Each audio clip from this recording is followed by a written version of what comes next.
નમસ્કાર, જય શ્રી કૃષ્ણ મિત્રો। આજના આ વિડીયોમાં આપણે જાણીશું કે શું 12મા અને 13માનું ભોજન જમવું જોઈએ કે નહીં। શું આ પ્રકારનું ભોજન જમવાથી પાપ લાગી શકે છે? આવા દરેક પ્રશ્નનો જવાબ તમને આ વિડીયોમાં મળશે। તો મિત્રો, તમને વિનંતી છે કે આ વિડીયોને અંત સુધીમાં ખાસ જોવો જોઈએ। મિત્રો, આજકાલ 13માના દિવસ પછી મોટા ડિનરનું આયોજન કરવાનો ટ્રેન્ડ છે, જેને આપણે મૃત્યુ ભોજન પણ કહીએ છીએ। આજે પૂજા અને તર્પણ પછી મોટાભાગના લોકો તેમની ક્ષમતાથી વધુ માત્ર બ્રાહ્મણોને જ નહીં, પરંતુ સંબંધીઓ અને ગ્રામજનોને પણ ખોરાક ખવડાવે છે, તેમના મૃત સ્વજનોના આત્માને શાંતિ મળે એવી આશા સાથે। પરંતુ શું તમે જાણો છો કે આપણા ધર્મશાસ્ત્રોમાં આનો કોઈ પુરાવો નથી? તેમની પુણ્યતિથિ પર એક મોટો કાર્યક્રમ યોજવો જોઈએ, તો પછી મૃત્યુ થયા બાદ તે ખાવાની પ્રથા ક્યાંથી?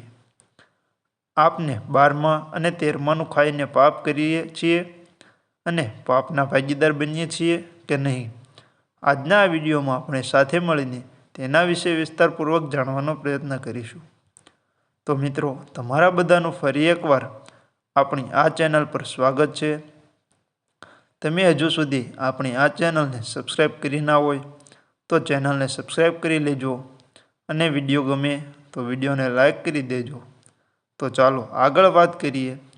જેમ કે તમે બધા જાણો છો કે ગરુડ પુરાણમાં મનુષ્યના કર્મોનો હિસાબ મળે છે, જેમાં મૃત્યુ પછી આત્માનું શું થાય છે અને આત્મા કેવી રીતે સ્વર્ગ કે નરકની પ્રાપ્તિ કરે છે તે પણ જણાવવામાં આવ્યું છે।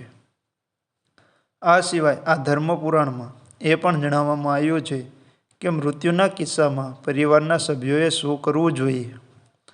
ગરુડ પુરાણ મુજબ જ્યારે કોઈ વ્યક્તિનું મૃત્યુ થાય છે તો તેના પરિવારના સભ્યોએ આત્માની શાંતિ માટે તર્પણ અને પૂજા કરવી જોઈએ અને તેમની યમલોકની યાત્રા પૂર્ણ કરવી જોઈએ, જેથી મૃતકની આત્માને આ મુશ્કેલ યાત્રા કરવાની શક્તિ મળે।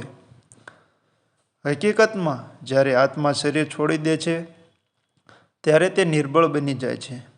આવી સ્થિતિમાં 12 દિવસ સુધી પરિવારના સભ્યો દ્વારા દાનમાં આપવામાં આવેલ ભોજન ખાવાથી આત્માને ચાલવાની શક્તિ મળે છે।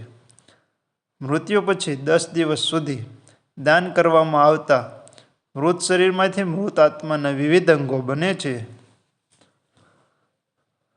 11મા અને 12મા દિવસે પિંડદાન સાથે શરીર પર માંસ અને ચામડી રચાય છે। પછી 13મા દિવસે જ્યારે 13મું કરવામાં આવે છે ત્યારે મૃતકના નામે જે પિંડદાન આપવામાં આવે છે તેનાથી તે યમલોકની યાત્રા કરે છે। એવું માનવામાં આવે છે કે આત્મા 12 દિવસ સતત ચાલે છે અને તેના ગંતવ્ય એટલે કે પ્રભુધામ સુધી પહોંચવા માટે ઘણી મુશ્કેલીઓ સહન કરે છે।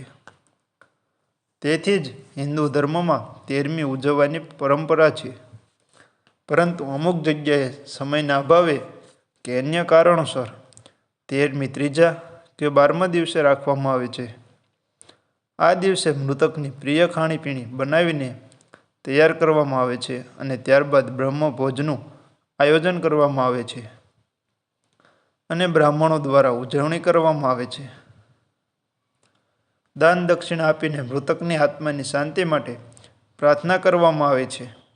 અહીં તમારી જાણકારી માટે તમને જણાવી દઈએ કે આજકાલ બ્રહ્મભોજને જ મૃત્યુભોજ કહેવામાં આવે છે, જે યોગ્ય નથી, કારણ કે બ્રહ્મભોજ બ્રાહ્મણોને જ આપવામાં આવે છે, સગા સંબંધીઓ અને ગામડાના માણસોને નહીં। ગરુડ પુરાણ અનુસાર મહાબ્રાહ્મણોને 11મા દિવસે અને 113 બ્રાહ્મણોને 13માના દિવસે અથવા તેમની ક્ષમતા મુજબ ભોજન આપવું જોઈએ। તેમજ બ્રાહ્મણોને સફેદ શેફી નામનું વાસણ આપવું જોઈએ, તેનાથી આત્માને શાંતિ મળે છે।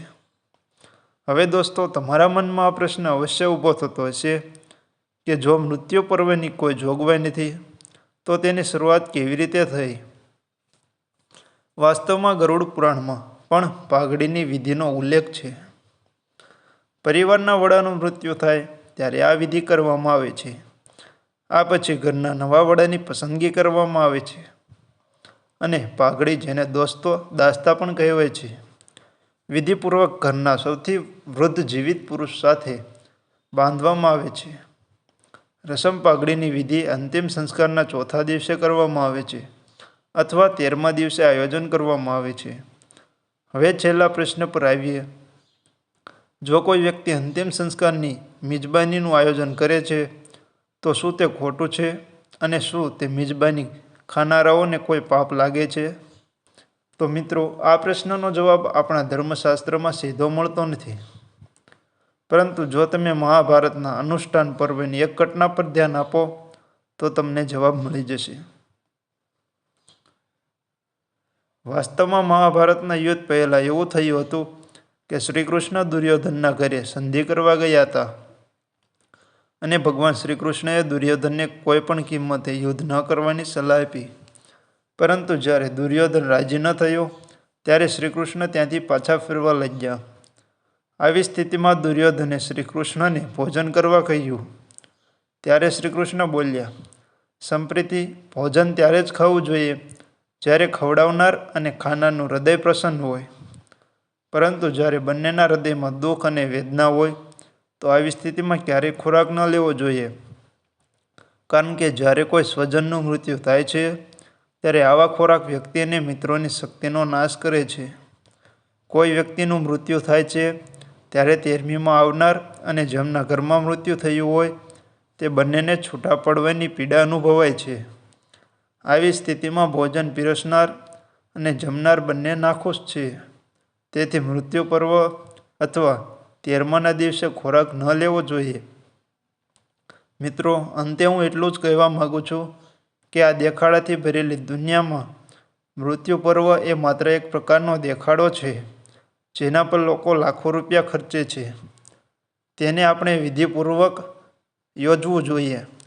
તો મિત્રો, આશા રાખું છું કે તમને આ વિડીયો પસંદ આવ્યો હશે. વિડીયો પસંદ આવ્યો હોય તો વિડીયોને લાઈક કરો અને ચેનલને સબસ્ક્રાઈબ કરી લો. મળીએ નવા વિડીયોમાં. ત્યાં સુધી જય શ્રી કૃષ્ણ, જય શ્રી રામ.